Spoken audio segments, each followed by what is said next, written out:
What's up? Hi. Is that blurry? What's up, everybody? Happy Thursday. Thursday. How is your week going? I'm going to turn on the comments so we can get some interaction here. Yes. Love that interaction. I have a special guest today. Is that right, Sophia? Comments. What? Yeah. Yeah. Is this blurry? I don't know. I feel like it looks blurry. Hold on, guys. Hold on. This is fair.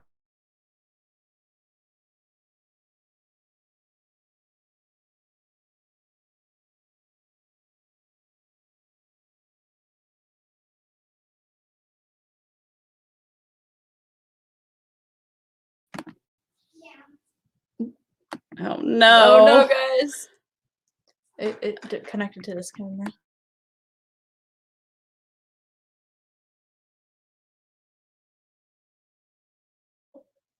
Technical difficulties. All right, well, we're just gonna have to go with this. It looks blurry to me, but whatever. Well, now it is because we're using that camera. Okay, all right, starting over. What's up, guys? I have a special guest. This is Sophia. Hi. She is my 14-year-old gem.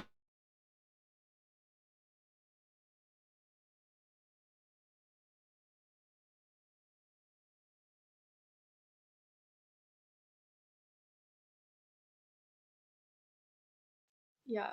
What the heck, guys? I don't know how long we were muted for. I don't know. All right, Dan. All right, hello. Here we go. Okay. Wicka, wicka, what? Because we're going with the flow. I'm embarrassing her. I love it. Okay, so we're just gonna go with the flow here. Have some grace with us, you guys.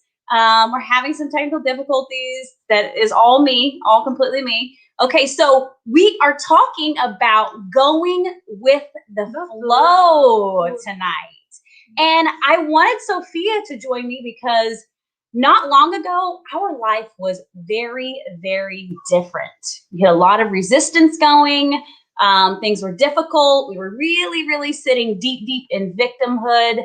And we are no longer there because we are going with the flow. And I want to start with an analogy. We're going to talk about sports too. We're going to talk about music. It's all tied together. It's all connected. But I want to start with an analogy. And it is when you get into a body of water, whether it's a stream, a river, a creek, or like a lazy river, which way do you go? Do you swim against the current or do you flow with the current? And which feels better? Because I know in life, sometimes I am definitely swimming against the current. I can feel it. I recognize it. I stop and I find a way to go with the flow. And what you'll find is the more and more that you practice these intentional moments, the easier it is to really go with the flow, where you're not fighting in life, you're not pushing against the current. You are allowing life to deliver all of the beautiful things that the universe, that God wants us to have, because we came here to have fun. We came here to love one another and experience the deliciousness of all of the deliciousness of this physical world, right? Do you have anything to say so far? Any input? So what do? When you get into a lazy river, for instance, do you like to swim against the river or do you like to go with the flow? I like to go with the flow. Okay. Do you like to get on a raft and go with the flow? Yes. Okay. So this is another good analogy. The raft, those are your mindset tools. You like that? Yes.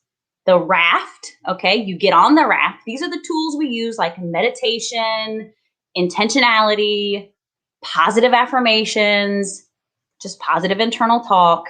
And then you're really enjoying the ride because you are literally just relaxing and letting life deliver all the beautiful things that life has to offer. Okay, so now let's talk about it in terms of sports, the sports world. And going with the flow in a game, let's say, for instance, basketball, it makes me think of when you are bouncing the basketball, right? It's a rhythm, right? Bounce, bounce, bounce, bounce. Come on, Sophia, bounce. Like it's a very beautiful, solid rhythm.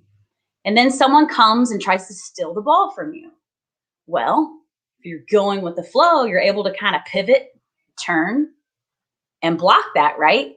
But still keep the ball bouncing, the same rhythm, bounce, the same flow, right? Or if we're talking about, say, football, you know, that you're juking them out, getting in that flow, boom, boom, and you run. I mean, that's what it makes me think about too, right? Okay, so let's talk about music. This is Sophia's specialty. Let's talk about music. Do you have a good example or tie-in with music as far as going with the flow and how that relates to life? What's the analogy there with music? I mean, with an instrument, like you get out of rhythm and, you know, you can hear it and it sounds terrible. But some people that don't have the ear for it haven't been doing it as long as you have. Same with positive thinking. Affirmations, stuff like that. You are going to notice it way faster than the other people around you the longer you do it for. So, and this is all about building these neuronal pathways. It's neuroscience. It's not just this mystical, magical stuff. It is mystical and magical, but there's real science behind it.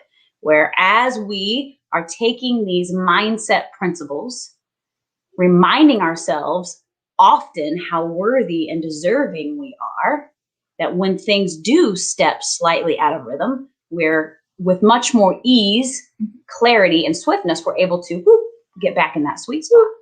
Yeah. And so another thing I want to talk about is if and when, because it's always going to happen. There's going to be things in life that are going to trip us up because we are not in control of everything going on outside of us. We are only in control of our reaction to that, right? And so as we encounter these things that trip us up a little bit, it's okay to feel, you know, if something happens that pisses you off, it's okay to feel it, right? You're allowed to get mad. Like, we're human beings. We have human emotion. But how long are you going to allow yourself to sit in that emotion? Because when you sit in that emotion for too long, it overcomes you and you cannot function at a higher level. You literally cannot experience anything outside of that emotion. And so when we're looking at sports, for instance, when you are in a game and something drastic happens, somebody intercepts the football or something like that, yes, you might get a little frazzled, might piss you off a little bit. But if you don't have the mindset and the clarity to shift that as quickly as possible, you're not going to recover the ball. You're not going to get the tackle. You're just going to keep spiraling down and down and down. Okay, and so then music. Let's talk about this in terms of music. Show choir. Okay. Not my last competition, the first competition that we did this season. I have a solo. I have the main solo in my show choir. And I was competing. You know, we all were competing. We compete with masks. And I go from a very fast, like, jumping around dance that takes a lot of breath. And with the added mask, that's another hard thing to do, right? Hold on. It's Footloose. Dan. Yeah. It's Footloose. We danced to that in high school. Okay, I'm so sorry to interrupt. I just had to say that. So I have a good, maybe 5 seconds to catch my breath while I'm off stage. And then I go on for our ballad, and I have the solo in our ballad. So that's a good 50-second solo. And the first competition, I wasn't crazy nervous or anything, but I was really out of breath. And I gave myself a very hard time about it, and I did not take it lightly. And I had to, like, stop. I couldn't look at it. I had to reverse, and it took me a while to get there, though, because I am really hard on myself when it comes to that. Like, Other things I'm not, but my voice, like, I don't know. I hold myself to that standard, guys. I need to stop. Well, and it's a learning curve, right? Yeah. I mean, Yeah. and I have learned that I have to just let you feel it for a little while. Yeah. But because of the mindset work we do, I mean, you sat in it for a little while, probably a little longer than was healthy, but it didn't turn into a personality trait. No. Right? You recognized, you knew when it was getting a little bit out of control, and you recognized that, and you were able to shift it, and then much better the next competition. And that's all a thought process. Yeah. That's all. And so that's us having a conversation. Yeah. You having internal dialogue about the fact that you are capable, you are worthy, you can do it, even though it wasn't perfect the last time. It can be better. You can get better. Yeah. Yeah. Right? Okay. What else you got? Anything specific with regard to show choir there? I don't think so. You don't think so? Okay. Okay, so then let's talk about our history, Sophia. So Sophia is 14, and we have been practicing mindset work for a couple years? Well, not 3 years. Well, I mean, 14, really solid though about for 3 years. I would say 3 years. 3 intentional years of mindset work. 2 very good years of mindset work. The Yeah. first year was iffy. Well, it was, but the first year mindset work is what got us out of a very negative situation. Yeah. And really started to show us that we create our own reality based on what we think.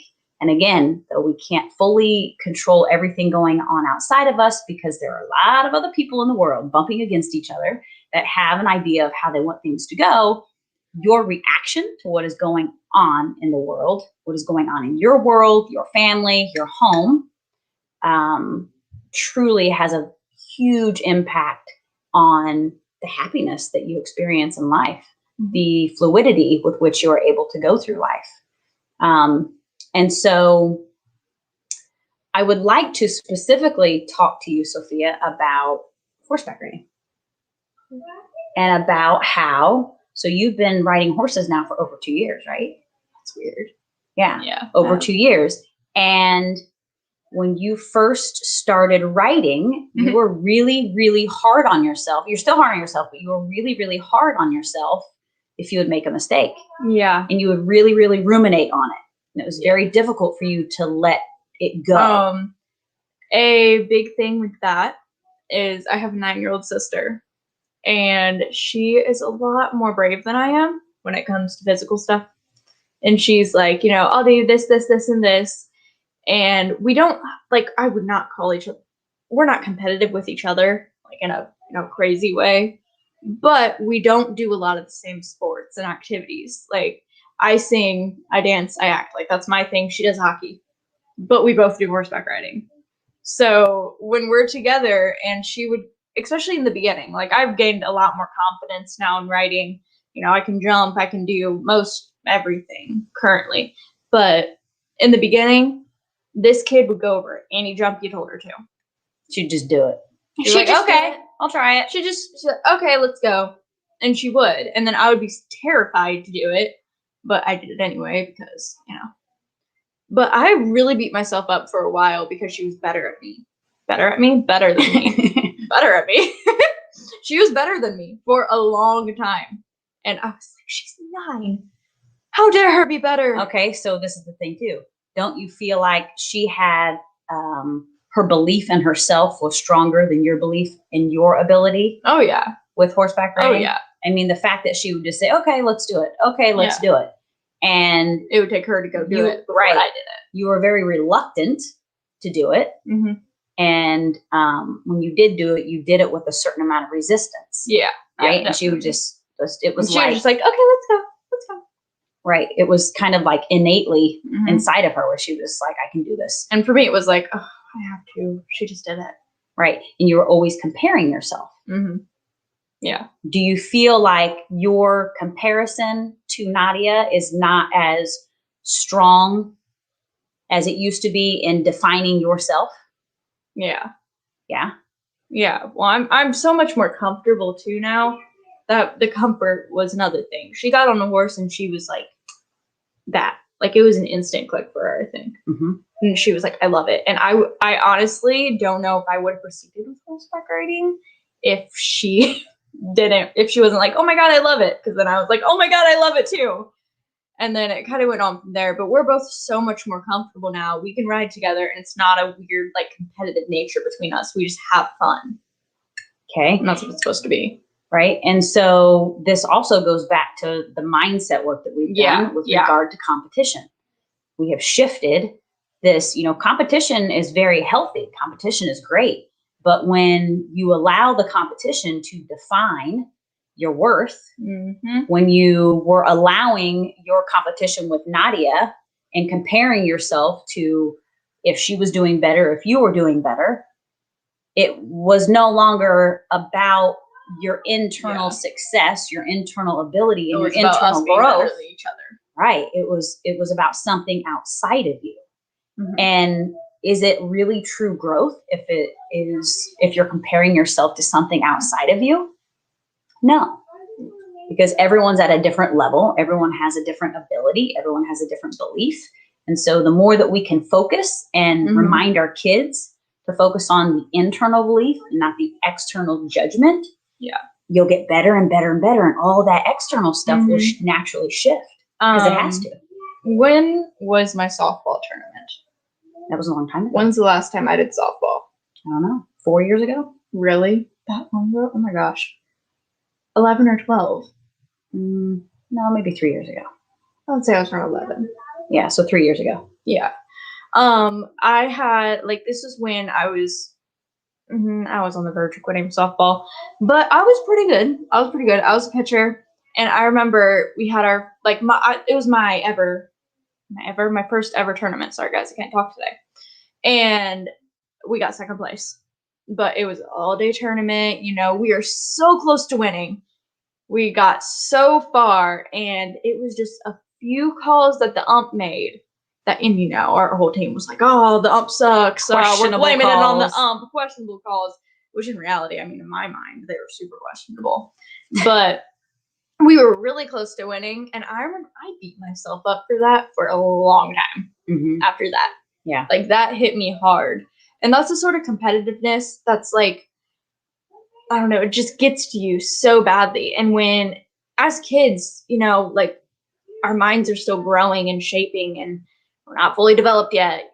You know what I mean? So it really takes some parental help. Sure. Because parental guidance, absolutely. It was I know it seems like such a little thing, but it's not two kids. Right. It's significant. It's a big thing. I was so excited for that day. And I remember saying, I was like, I wish we just lost the first round. That way I didn't have to stay the whole day and then lose. I was like, oh, right. Never mind the growth that occurred. While you were never mind getting game, runner up. But okay. And so back to our theme of going with the flow, let's talk about and parenting and how we guide our children. Let's talk about the parents' reactions when the ump had his questionable calls. There were some really negative reactions, right? But the umpire makes the call, and there's nothing that you are going to do or say that's going to change the umpire's mind, because he saw what he saw, whether it's your reality or not. He's calling the game, and that's what he saw. Yeah. And so for the parents to react in the way that they did, as opposed to, look, go with the flow. You did a great job. Yeah. You're not going to be able to do anything to change this and to fully recognize it. And then what are you teaching your kids outside of sports? You're teaching them a more fundamental lesson, something very, very deep, because they are watching what we are doing. Oh, yeah. There are mirror neurons. They literally, it's think about a baby. When a baby is a baby starts to eat like you eat, right? They pick the food up and they put it in their mouths. Okay. They do that because they saw you do that when they were laying in your arms at a month old. Yeah. They're constantly mirroring what we're doing. So my message is always, if you're not going to do it for yourself, be intentional for your kids.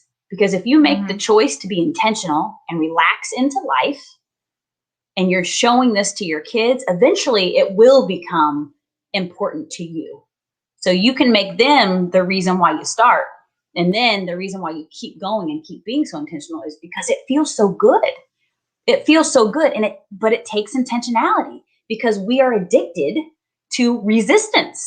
Yeah. We are addicted to swimming upstream, because this is what the world teaches us. Yeah. This might be what your parents taught you, because it's what my parents taught me. Right. Not intentionally, but unintentionally. Yeah, being intentional is so important, especially when it comes to your kids. Like, even things like self-image, you know, in a teenage years, like she's never talked bad about herself or anything like that. But I have friends who their moms will talk constantly about themselves in a terrible way in front of their kids. And that directly affects my friend's self-image. So, like you mean her body image? So to give me a specific example. Her body image. Okay. Like with that, of most of my friends, not even some of them, a lot of them. And it's because their moms are either looking in the mirror and are like, oh, I need to lose some weight. Oh, I'm so ugly. Stuff like that. Terrible affirmations. But then they'll go and tell their kid, honey, you're beautiful. What are you talking about? Right. Like, I made you this way. You're perfect just the way you are. But then they proceed to say in front of them how terrible they look. Right. So, and that goes back to like what? Talking the talk, not just. Yeah. Or walking the walk, not just talking the talk. Yeah, because your actions speak way louder than your words. Way louder. Yeah. And so what you could do, your kids will think you're crazy at first, because my kids thought I was crazy, is you could just walk around the house and just tell yourself how awesome you are, that you're a badass goddess, that you've got this, that you can do anything, that you create your own reality. And my kids used to be like, are you talking to me, Mom? I'm like, no, I'm good. I'm talking to myself. And now they just expect to catch Mom talking to herself. And it feels funny at first. Just walk around and be like, I am so hot today, period. Okay, that's taking it a bit much. No, it's not. Okay. So... That's what you gotta do. That's what you gotta do. You start, and it feels funny at first. It's like, it does. Ooh, I don't know. This is kind of weird. Like, we're not taught to have positive dialogue, internal or external dialogue. We are taught to look for what needs to be fixed. We are not taught to embrace ourselves and go with the flow that is this. Okay? Like, you got to embrace what you got. And you know what happens when you embrace what you got? It gets better and better and better. Yes. Seriously, it really, really does. And so, like I was saying, it will feel weird at first. Like, I felt very strange about telling myself how wonderful I was. You know why? Because I didn't really believe it. But if you say something to yourself enough, fake it till you make it. You can fake it and faith it till you make it. You will start to believe it, and then the world around you must mirror that to you. It's the law of attraction. It is a law. You evoke a feeling. And once you have said to yourself enough, I am amazing, I am awesome, things are always working out for me, my life unfolds with ease and flow, you will start to believe these things. You will start to rewire your brain, and then you will activate the quantum field of infinite possibilities, where you literally shift the world around you. And again, this is science. This is quantum physics. They have taken atoms and they have looked at the atoms. Okay, so you've got what? Proton, neutron, electron. Okay, and so when quantum physics is studying an atom, they're looking specifically at the electron. And what they find is that wherever they look for the electron, it goes. It goes to where they're looking. It literally follows their point of focus. Really? Yes. And so what that means is that, how's it go? Where energy flows, where focus goes, energy flows. Okay? So what does that mean? That means that science is showing us that what we focus on will always show up for us. It has to, because the quantum field responds to that. So because anyone can do it, when you start to focus on the things that are going right in life, the things that are unfolding with ease and flow, the things that feel good, the things where you're like, oh man, where the hell did that come from? That felt so good. That was amazing. How did that happen? And you focus on that feeling and you let it grow. These things happen more and more often. And the more often they happen, the more that your belief grows. And the more that your belief grows, the more they happen. And so it's like this constant cycle of joy, this constant cycle of goodness, right? And then when you do have a misstep, when the ball goes flying or there's an interception or you miss the note, you know, whatever it is so much easier to find that steady state and to get back into flow, to turn around and go with the stream as opposed to swimming against it. It's so much easier because you've trained your brain and because you have the real belief that you are in control. Right. Okay. Any questions? Anybody watching want to ask any questions? I don't see any questions, which is shocking. There'll be questions next week. Well, Sophia, do you want to sing for us? You don't have to. That's okay. Do you want to sing for us? I couldn't figure out how to play Willow. Okay, Sophia's going to sing for us next time. All right, you guys, have an amazing evening. Tell me if you're watching the replay. Sorry for the mishap in the beginning. Maybe Dan can edit that out for us. I don't know. Wink, wink. Have a great night. And you know what? As usual, you are just as extraordinary as you were last week. You are amazing. You are freaking unique. There is no one in the world like you. Literally, you have a unique, specific frequency. And again, this is science. This is not mystical woo-woo stuff. This is real science. Like, you literally have a unique frequency emitting from your body that no one else has. You know what that means? That means that you have a soul calling that no one else has. You know what that means? There are people out there that need you. They need your message. They need your love. They need your joy, your piece of unique joy in their life. So spread it, my dear, because there is no one like you. There will never be anyone like you ever, ever, ever in the universe. I love you. Have a great night. Sophia, is there anything else you want to say? Nope. All right. Go with the flow, yo. Bye. Bye, guys.